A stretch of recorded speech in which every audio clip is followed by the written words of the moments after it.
Hello everyone, my name is April Raquel-Tollison, and today I'm going to be talking to you about the art of persuasion.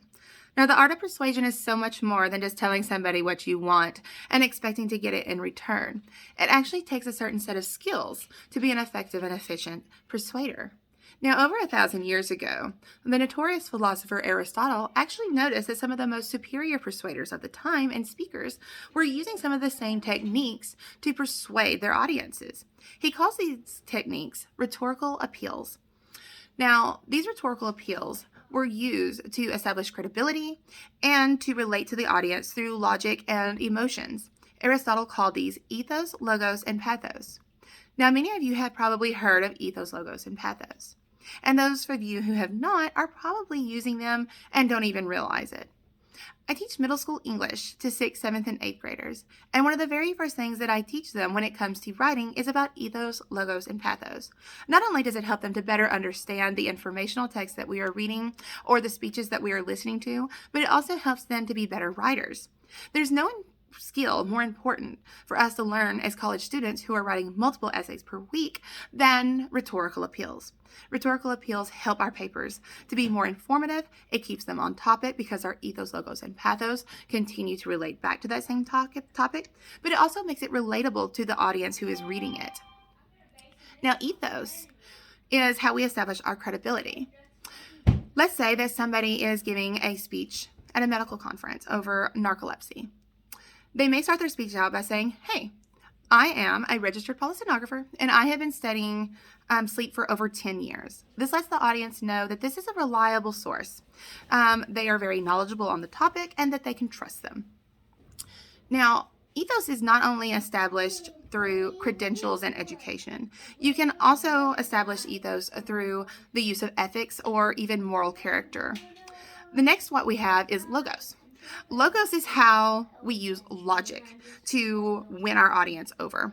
We use data and statistics and facts to back up whatever our stance is. So let's say that a teacher is at a parent-teacher organization giving a speech or trying to persuade parents to read to their children 20 minutes a night.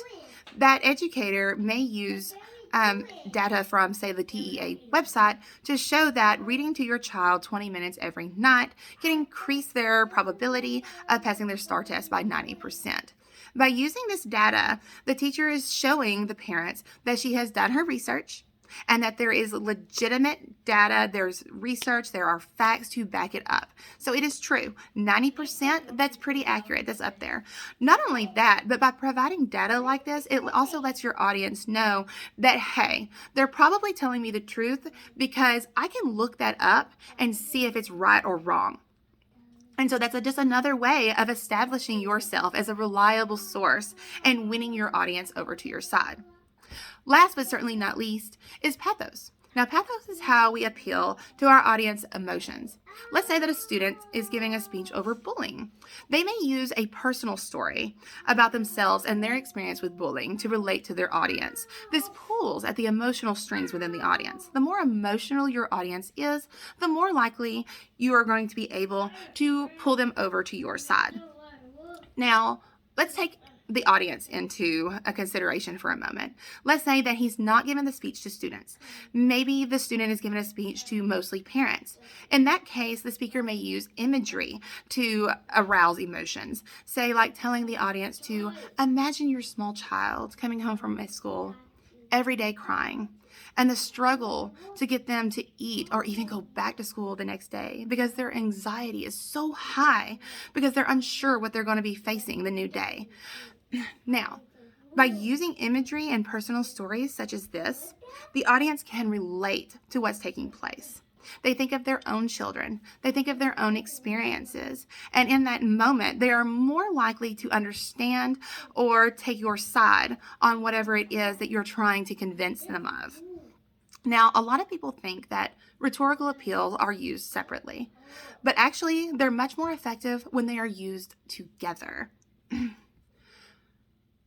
So to take that into consideration the next time that you're writing a paper, ask yourself, who is your audience? Because that's so very important. And that's also so very important for this class as well, as since we are learning to communicate effectively. So think of those rhetorical appeals, your speeches, your papers. Who is my audience? What am I trying to convince them of?